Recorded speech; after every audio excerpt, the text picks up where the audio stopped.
Kids or no kids, September comes with a ton of transition. This episode, I dive in deep with my New Jersey bestie, Christine Marcario, to discuss tips and tricks how to make September a little more smoother with all the transition it holds. We hope you enjoy this episode from her podcast to mine. Welcome back to Aligned and Abundant. I'm Christine, and today we're talking about something really special. September 2025 as a season of change. The skies are buzzing with energy right now with eclipses, moon cycles, and the equinox. And it feels like a turning point for so many of us. To explore this with me, I'm so excited to have Shabana Knight back here on the podcast. If you have been following along or want to go back and listen, Shabana shared her powerful story from orphanage to empowerment on episode 12. She brings such a beautiful perspective on moving through transition with grace, ease, and compassion. Shabana, welcome. I'm so excited that you are back here on the podcast. Hello, I'm happy to be here. It's a great day. The kids are at school. It has been refreshing to have the kids back in their routine and we get our space to be creative again. Yes.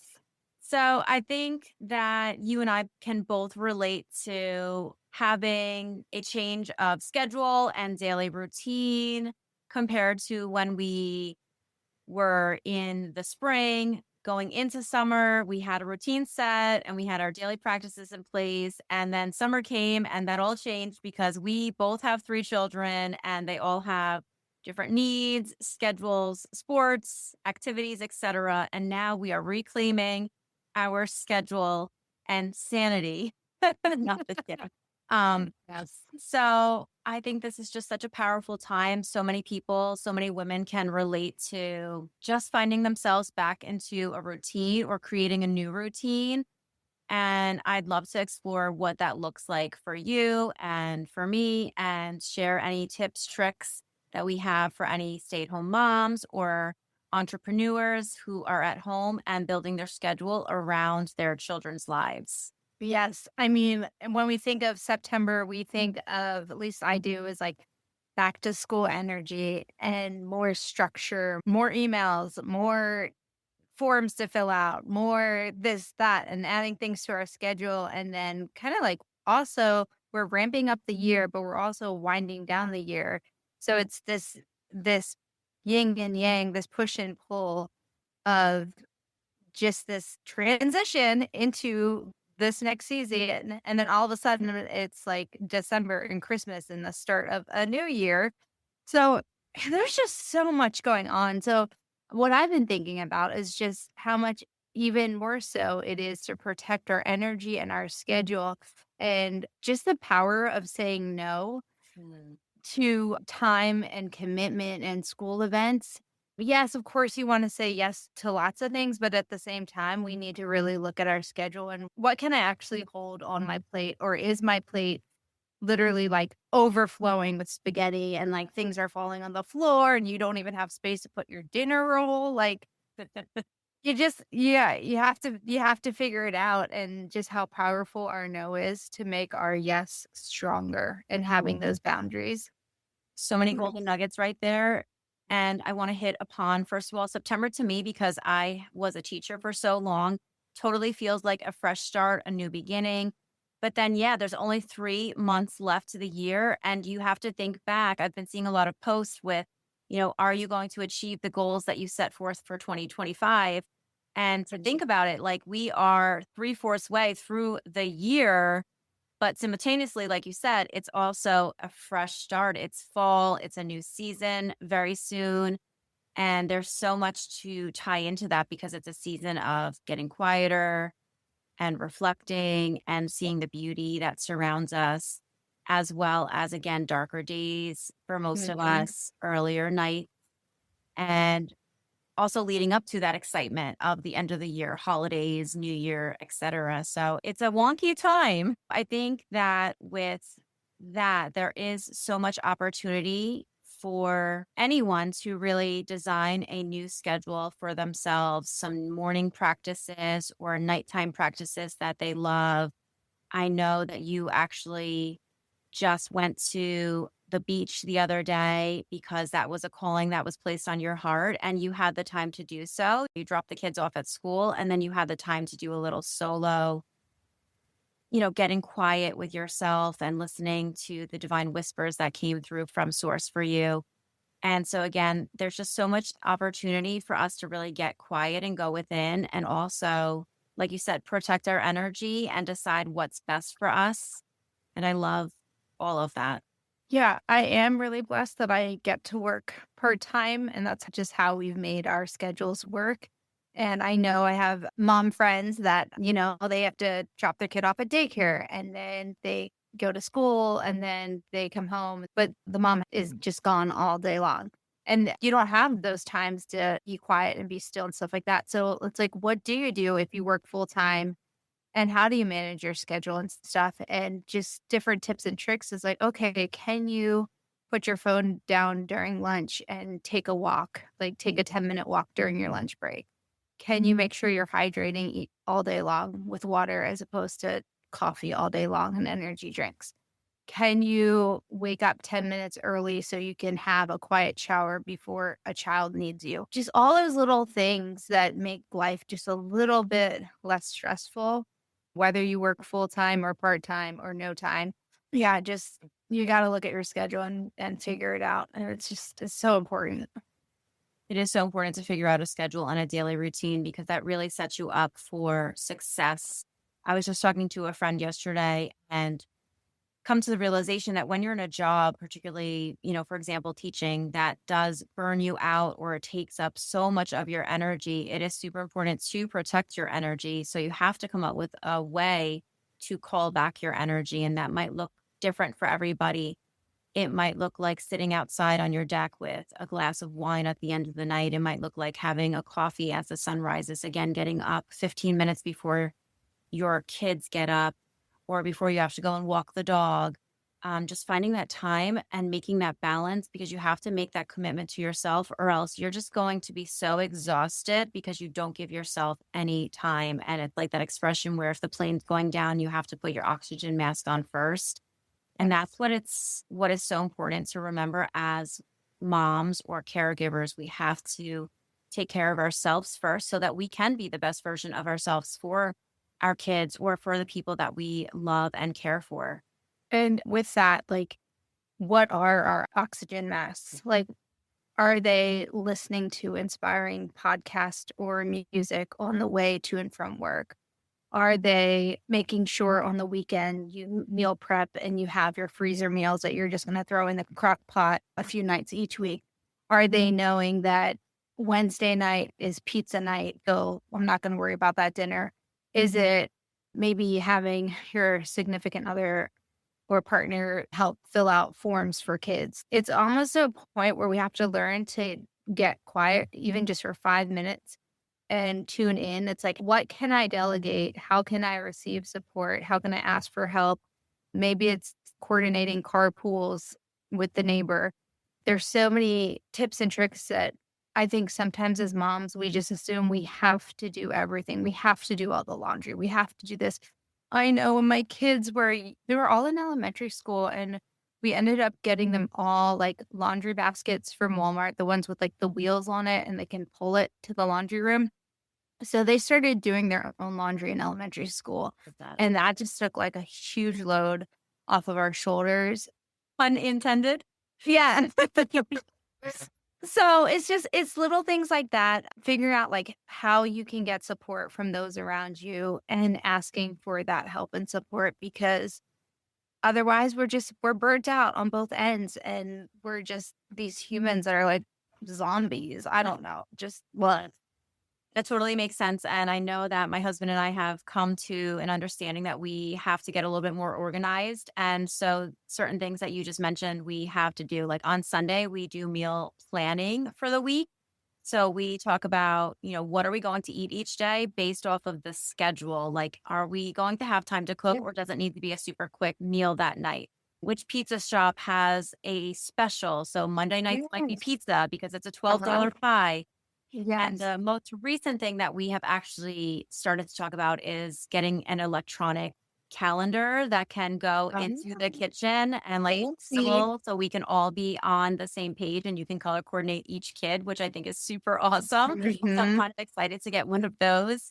But like you just really do have to plan because if not, you are just super, super tired. And real quick, another thing that I learned along the way is just being honest with your partner and just doing like an energy check in. I heard someone say, like, when you get home, just say, hey, listen, like, I am at 50% capacity right now. I only have 50% of Yes. energy to give because I'm just fried. Or I have 90%.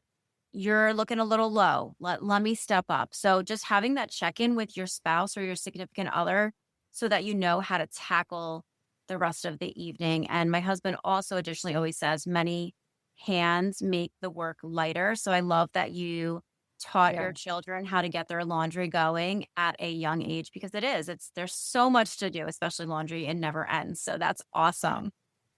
Yes. A lot of times as moms, wives, partners, whatever, we're already like, I'm already so exhausted. So just to have the brain energy to even take the time of like what I'm going to delegate, like we kind of just, we don't delegate because we're so tired and we don't want to like manage the people doing the thing that we ask them to do because they're not going to do it right. So we think. Um, but really it comes down to if you're at a point where you're just constantly exhausted, you need to make sure you're getting your basics, which is like drinking water all day long, cutting out the sugary drinks, and then go back into more of a better balance if those are things that you still want to include in your life, or just say, instead of having 3 sodas a day, I'm going to have 1 soda and then try to do more water because it really does make a difference of how your energy is, how you're feeling, your mood. Like literally, like you need to be drinking your water. And a lot of people aren't. A lot of us are dehydrated and we're walking around with brain fog and we're like, what's wrong with me? It's like literally just drink water and keep drinking water and it will get better. So it's like making sure we're drinking our water. And then the evening, oh man, I know if I get stuck on the couch watching TV, I'm done. Like the dishes don't get done. The house is a mess. The next morning, I'm like running around. It's chaotic, trying to get kids out the door kind of thing. But really making that point after dinner, spending like 10 to 15 minutes making sure everything's in place for the next day. Like, I don't even want to think about filling up the kids' water bottle. Not, I don't want them to have to fill up their water bottles in the morning. Like, they need to do everything the night before. And like, it's not perfect, but on the days it is, the mornings run so much smoother. I have 3 kids. So one will take a shower. Actually, 2 of them will take a shower like every night. And that helps with the morning, like, the bathroom isn't like, Yeah. so just little things like that, like, what can we possibly do in the span of 15 minutes right after dinner that will set us up for success to have that smooth morning and that transition? I know some people on Sundays, they'll have their children pick out their 5 outfits for the week ahead, all the way down to underwear, socks, and everything, and then just have them, like, hanging up in their closet or in their drawers or in a bin or whatever. One of my kids does that, and it's great for her. She loves it. But there's so much power in taking the time to plan and think things through and make it happen. Yeah, because when you're in that state of overwhelm, then you get stressed out. I remember so many mornings leaving super stressed out, and then you forget things. But then that just adds on top of you already feeling stressed out. For instance, if you forgot your lunch. I love the idea of picking out the clothes. I actually recently thought that I might do that for my 5-year-old because it's just such a great idea. And even though I could easily pull out her outfits, like it's just so much easier. And on mornings when she's feeling ambitious, she can get herself dressed. And I think it's also super important to clean up after yourself or clean up as you go. I was recently over my cousin's house for dinner and they make everything homemade from scratch, which is Mm. so beautiful to witness. And it was just really great in watching their routine. Like one person washed and then one dried and put it away. And before we even sat down to eat, like basically everything was already put away and cleaned up. And I was like, this is Oh my gosh, that's amazing. amazing. I was like, this Yeah. is inspiring. And I remember when I first moved into the current house that I'm living in, and my husband and I were like, we're going to clean the kitchen every single night, blah, blah, blah. Yeah, that lasted for like a month. And now, like, yeah, who wants to wake up to dirty dishes? I was feeling lazy last night and I left 2 pots in the sink because I was like, all right, I'm just going to let them soak. Everything else was good. Everything else was in the dishwasher, but the 2 pots is like, I really don't feel like getting my hands wet right now. And it was just so silly. Yeah. And then, you have to do it. It's still waiting there for you. The magical fairy doesn't come and do your dishes at night. So you might as well Gosh, I know, just right? do it with the peace of mind of waking up. It's so nice to walk down to a clean kitchen. So It's the take best those, feeling. yeah, yeah, take those 15 minutes and just tidy up because you'll just feel so much better in the morning. That starts your day off on the right foot. So that's one way that you can definitely navigate Hmm. routines. I think routines are super important Yeah. because it turns into a habit and then it's more likely to get done. Yeah. Absolutely. One other thing, if you do work full time, even if you work part time, one thing that I do is I clean houses and I organize. And so just I know for those clients that I do clean for, it's amazing. Like they're just like so thankful because they've been working, 40, 50-hour weeks and just be able to hire someone on to clean like your bathrooms and kitchens and stuff is huge. So if you can afford that, like get the help you need and get someone to just clean, even if it's just once a month, it just takes so much off of your plate. It's such a blessing all around.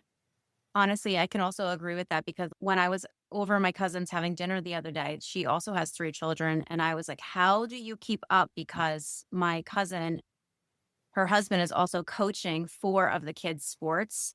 Oh And my I'm like, how, and they both work full time. And I'm like, how in the world do you guys manage? And one of the things is she said she finally hired a house cleaner and she comes twice a month. God. Yeah. But she said, she's like, I couldn't keep up. Like, I could not handle it. And so it's alleviated so much extra stress and pressure because, yeah, everyone needs, well, I prefer a clean home.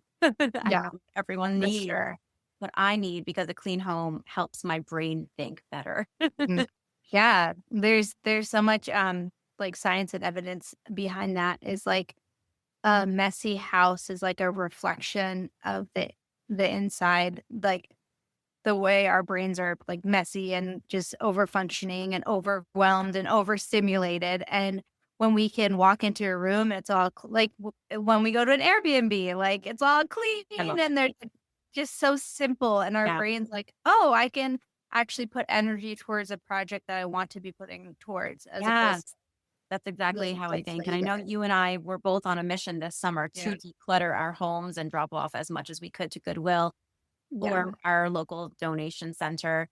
And it just feels good to let that go because I keep thinking, as much as I want to hold on to this stuff for whatever weird reason, I'm Yeah. like, by letting this go, I'm allowing space for new, for creative ideas, etc. And you just get so much more clarity when you are looking around a satisfying room that's clean and tidy instead of I know I'll sit on the couch and I never take rest because I just look around and I'm like, okay, that needs to be put away. Why is that out? Why is that fruit wrapper still there?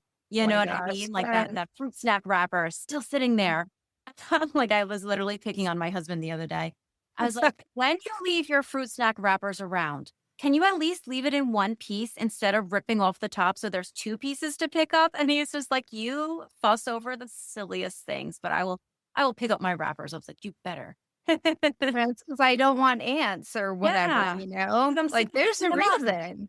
Yeah, because it's trash and trash belongs in the trash can. Yeah, I'm like, take the extra second and walk it to the Yeah. trash can. Mhm.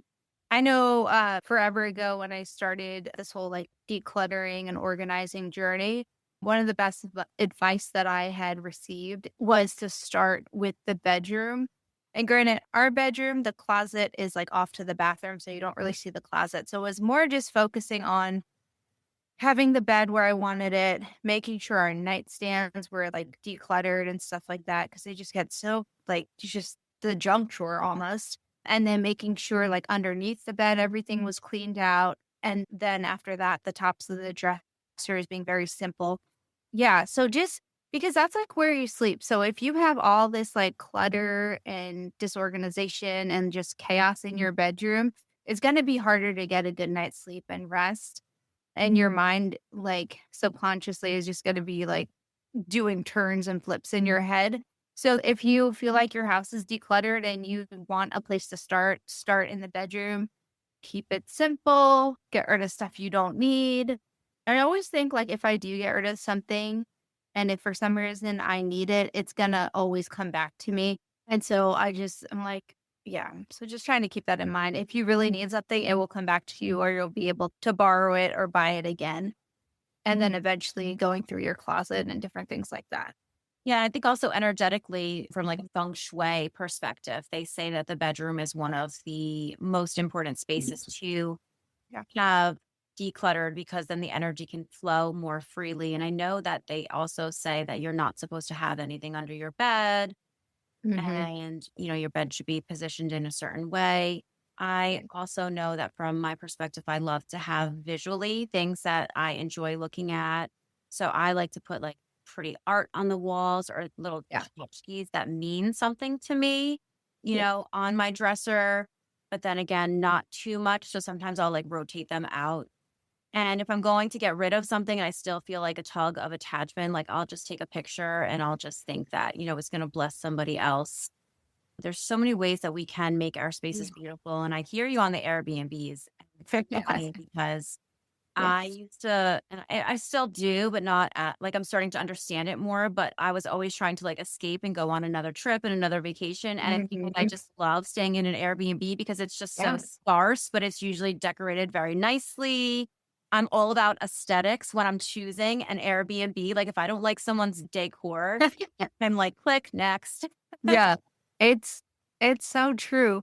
And they say that's true too for like if you're trying to sell stuff on like Facebook Market or OfferUp or whatever, like if your thing doesn't have like a good background or Yeah. setup or whatever, then people will just scroll right by because it's not like Oh good yeah. enough eye catching or appealing or like Yeah. you're trying to sell a dress and then you have like all this crap in the background and Uh-huh. you're like, oh, well, she's messy. It probably smells or dirty or Oh something my like gosh. That's it. so funny. Yeah, I'd have the same thought if someone's selling something, but it's like in their garage and the garage is like a hot mess in the background. I'm like, Yeah. I don't know about that. Yeah. Like energetically, it doesn't feel like a match. Yeah. Yes. Agreed. So there's a lot of, yeah, our brains can create lots of stories. Now, going back to transitions, this is also a huge transition for the kids themselves. Some of them are, my son is going into his senior year, and that's super exciting for him. My daughter just entered kindergarten. So, I felt so sad. Like, which was Aw. to be expected, but on her paper, she had a little paper that the teacher said, how were you feeling on your first day? And there was like 4 boxes that she could have colored in. It was like excited, happy, sad, or scared. And she put scared. And I was like, oh, I felt Aw. so bad for her. But on the other hand, like, of course, like I naturally expected her to feel a little scared. Like she's never been on a school bus before. Like mommy and daddy are not there to turn to if she needs, love and attention or reassurance. So all of our kids are also in a space where, they're meeting new teachers, new schedules, new For sure. routines. They might have classrooms that don't have any of their friends in them, or they might be Mm. back with the same kids, and that could also be Yeah. good or bad. So it is definitely a time of transition for almost Mhm. everybody besides someone that doesn't necessarily have their routine affected. Yeah. I just want to go back to circle back to what you just said.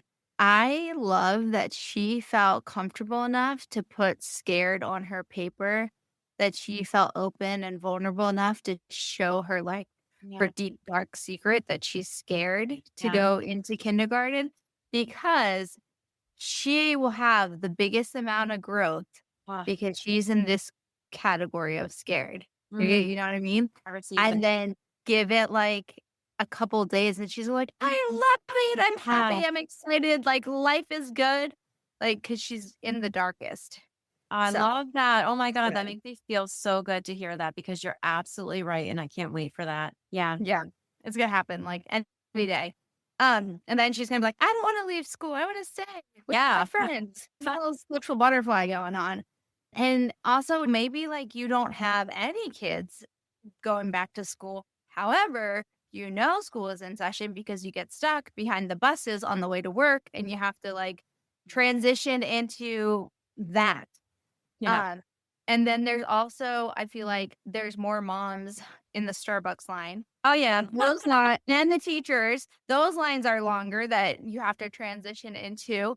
And then maybe you're just, it's what how do they do in like business terms, like the fourth quarter. So your Yeah. final push of the year and making sure all your numbers are good and all like the stress and anxiety and working longer hours and just how important still, regardless if you have kids in school or not, or if your kids are grown and out of the house, just how important it is to protect your energy, control your schedule, get your sleep, stay hydrated. Like we are all in a transition regardless of if you have kids or not. Now I have two in high school, so a ninth and 11th grader, and I was kind of nervous for the ninth grader, but he's doing great, and he joined the tennis team, just completely brand new kind of thing. I'm like, good for you. And then I kind of felt bad for the seventh grader because she's alone at the middle school, but at the same time, thankfully, she has friends in all of her classes. There was one class that was just kind of like too hard. It was a higher math class, and she was able to switch. And so that like just brought down her anxiety. She feels like she can thrive and learn what she needs to learn. So again, it's just like we're building these like amazing, resilient kids, and it's so beautiful to watch them grow and learn and develop. And at the same time, like, I mean, you're a kindergartner, that's like different, but like with my preteen and teenagers, how to still show them love in a way they need to receive love, but not like be this big, like mama bear, like, oh, blah, blah, blah. I know I've been already at the middle school a couple times this year, just talking to the staff and figuring out volunteer stuff and different things like that. And the seventh grader, she's just like, "Don't come to lunch. You're gonna embarrass me. You're so cringe. Don't blah, blah." And I was like, "All right, fine." So I didn't go to lunch, but I went to a different lunch and I ended up talking to one of her friends like for a little bit. And like all of her friends are like, "Oh, Raffaele." Yeah. So it's so funny. It's just like, all right, what are the boundaries? Yeah, each kid is so different. Yeah, that's one thing that we have to recognize and honor and see what their needs are at their given age and in their certain circumstances. And I love Mhm. that. I want to commend you as a parent from a former teacher's perspective to allow your daughter to step down when she felt that overwhelming anxiety, because I used to teach honors classes and you could see the tension and the fear and the anxiety in some of these students who felt like it was just too much for them. Like they recognize that in themselves. And while one part of you wants to challenge them, Yeah. to recognize where is that fine line of, is this going to be challenging or is this Mhm. going to be complete overwhelm? And then that might lead into shutdown. So I want to say that I love that you allowed her, first of all, that growth where she could, the sense that she could sense that for herself. Do you know what I'm saying? Yeah. That you were open to that, because some parents push and push and push, Yeah. and you have to meet your kids where they're at. And the other thing is, it was kind of like a little like fear that came up in me, like, crap, I gotta message someone. Are they even allowed to change classes Mhm. and like all the things? And oh my gosh, the lady was so nice. She's like, oh yeah, absolutely, no problem. We can arrange that. We don't need them to have like anxiety attacks over like a class. It's really not a big deal. Like, Mhm. Mhm. like, okay, well, thank you. And then I was afraid that if she went into that class, she's gonna be like, "Well, I don't know any friends." I'm like, "We're not changing back. Like, Yeah. you're stuck." Yeah. But she was fine. She has friends in that class and a different lunch period, but it's a lot better. So, Yeah. It's for the best. And it's also mm, great that you caught it early in the year compared to like after they failed. After someone failed, like yeah, period, and that's like your a good ego is now perspective. like hurt and bruised, and it Uh-huh. Yeah. so many blessings to making things happen sooner than later, and Yeah. recognizing how potentially the year could go. Yeah. No, it's true. Just with anything, we shouldn't have to get to burnout Mm. to receive the help that we need, but so many of us do go to burnout and then we get sick and we wonder why, like, we're sick or this or that happens. It's like, well, because we went to burnout because we didn't know how to ask for help. If Mhm. we were to ask for help and support, we wouldn't be burnt out. So it's just like this vicious cycle. It totally reminds me of like a candle burning and it's like joyful and happy. And then all of a sudden it's getting down to the end where it just kind of sizzles and fades. And like no Hmm. amount of spark is going to relight it because it's just tapped out. The energy is Yeah. gone. Yeah. It's so true. So true. And then also shifting into just different expectations of how the morning is going to go. So this was the first year actually that I was able to put one of my children on the bus for like kindergarten. Like I wasn't granted those opportunities when Michael and Ryan were younger because I was a teacher. So I was already Mhm. in the classroom welcoming other children to their first day of school. So this was also a bit weird for me. I was like, I had to do like a little bit of a nervous system check in and was like, am I going to be okay watching my little one getting on the bus and feeling those big feelings? And, because in the past, it's always been like a family member who's done it. And then I get the picture. And so this was also a change for me. And also the way that they do things here in my school district is there are 4 rounds of bus transportation. Yeah. So school days are very, very staggered. And so my oldest leaves the house by 6:45, my middle leaves the house by 7:30, and then my littlest doesn't get on the bus till 9.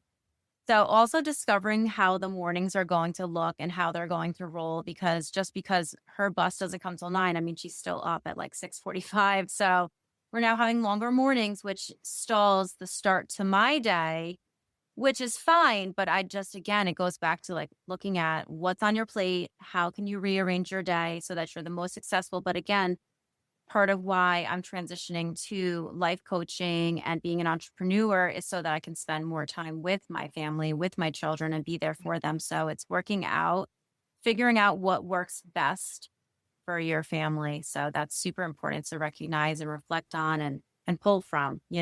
Mhm. Yeah, I definitely remember that season where I had the kids were in 5th, 7th, and ninth grade. So 3 different schools, 3 different time schedules, and thankfully, David was able to help get 1 or 2 kids to school kind of thing, and I definitely had to help with Jasmine because it was elementary, so it was like 9:30 type like, just a late schedule. Yeah. So, I remember, like, during that time, it's like, "What can I do in this weird on and off mom role, not mom role time until 9:30?" And, I mean, sometimes I'd be super productive and be like, "Oh, I'm gonna, like, maybe clean 1 bathroom or at least throw the laundry in and pick up a little bit." But it was a lot of, like, housework and getting the kids out the door. And or, like, trying to sneak in a quick walk or something. Mhm. So wait, so how did you do with her getting on the bus and handling Yeah. So how'd it go? So it was pretty good. There were other parents out there, so that was good. And then my neighbor, thankfully, her daughter is in 4th grade and she is also very active with the PTO at the school. So she just let me know that because I was like, oh, dang. I was like, how is she going to find her way back to the school bus?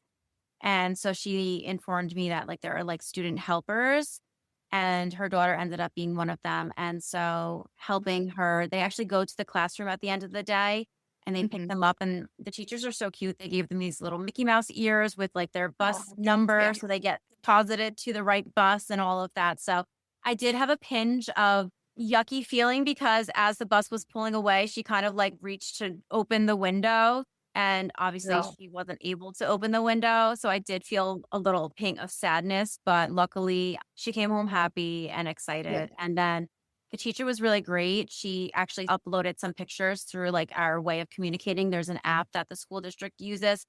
And a lot of the pictures, she looked okay, but there was one where she looked off. And I was like, what happened here? Like, what was going on? And she's like, I just missed you. So I Oh. was like, oh, like, even though she said Yeah. she was excited and had a great day, once she settled down and was like a little bit more open, she was like, I missed Mhm. you. You know what I mean? So, like anything else, it's going to take time when she transitioned to Yeah. preschool. Yep. That was really funny because she came home the first day. She went so easily and she was like, I had such an amazing day, etc. She was so excited. And then I was like, okay, good. We're going to go tomorrow. For whatever reason, this child thought she only had to go to preschool for 1 day. It was the struggle bus for about a month. That I is literally, really funny. my husband and I had to switch who was dropping her off because I couldn't handle it emotionally because she was so upset every morning, crying, begging not to go. I said, I can't handle it. Like, I'm Yeah. full now, upset. I'm like, so we had to swap off, but then it got so much easier. But yeah, remember if it was preschool or kindergarten. I think it was kindergarten. She went to kindergarten for the first day. And then that night when I was tucking her into bed, she goes, "Okay, I'm ready for first grade." I was like, "No, like you Don't have a have whole work. year of this." She's like, "What?"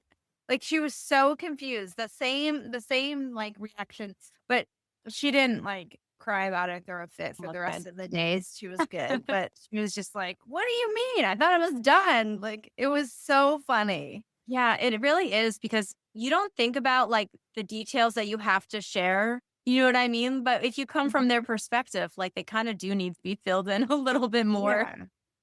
Yes. Yes, they do. Just to feel that sense of like safety, security, structure, sense of well-being. Like, no, Yeah. this is a long-term project.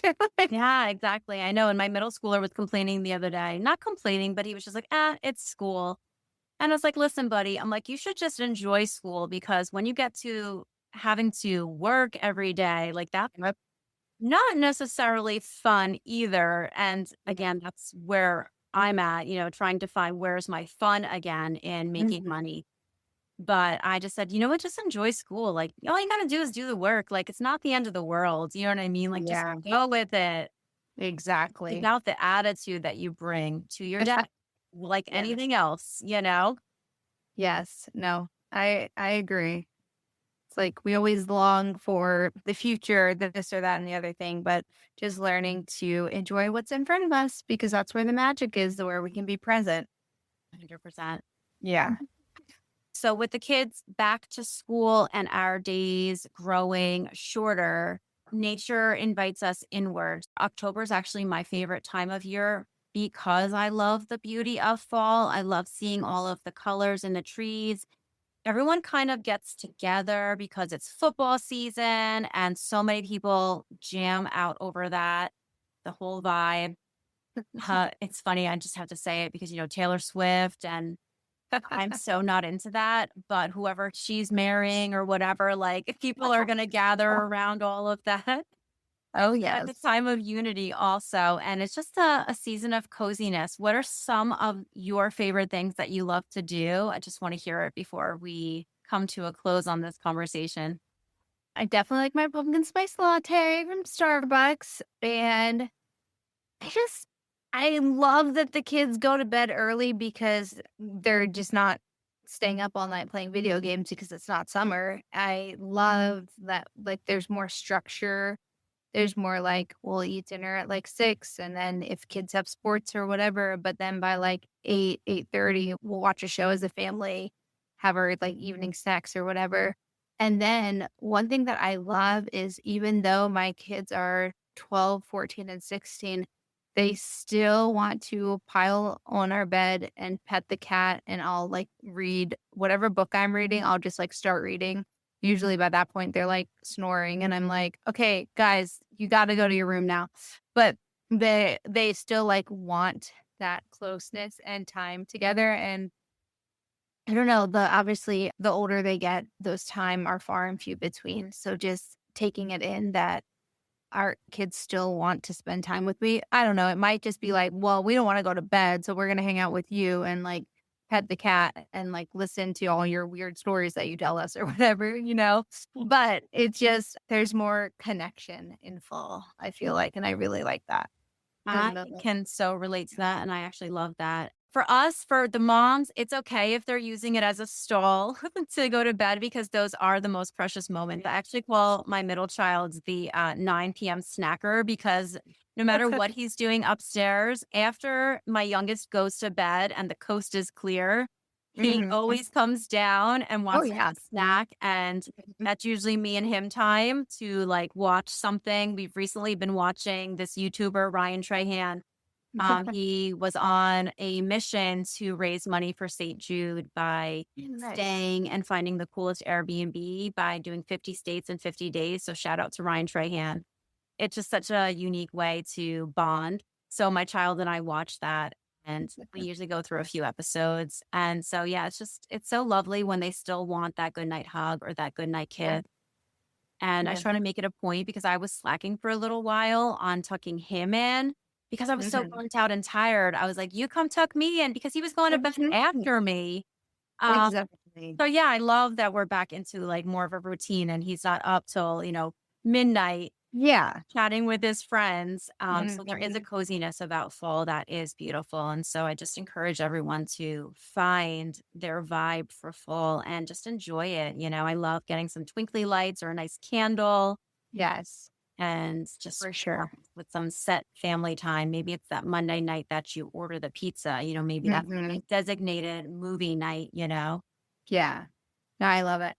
One other tip that I wanna leave the audience is that it's called my 10 PM list because I kid you not, it's usually not 10 PM, it's anywhere between, like, 9 and 10 PM.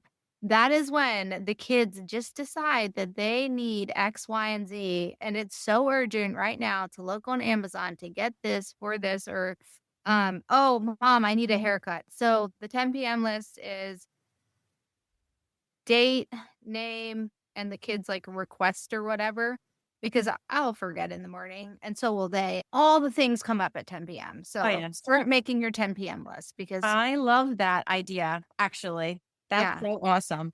And it's so funny to take a peek into other families' homes. Like my kid yeah, sitting down and having a snack. Your kids are coming up with all the things that they need that are like, hey, I forgot about this. It's so funny.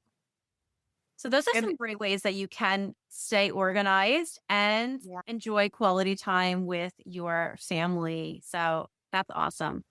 yeah, good stuff. Hey, you, yes, you. Thank you so much for listening to Organized Chaos Stories with Shabana. If you love this episode as much as I did, hit that subscribe button, leave an outstanding review, and share it with a friend who needs some inspiration. Thank you for being part of this community. Remember, in every bit of chaos, there is always a story waiting to emerge. Who knows, maybe sharing your story might inspire others to share theirs. The possibilities are endless. Let's live in the possibilities.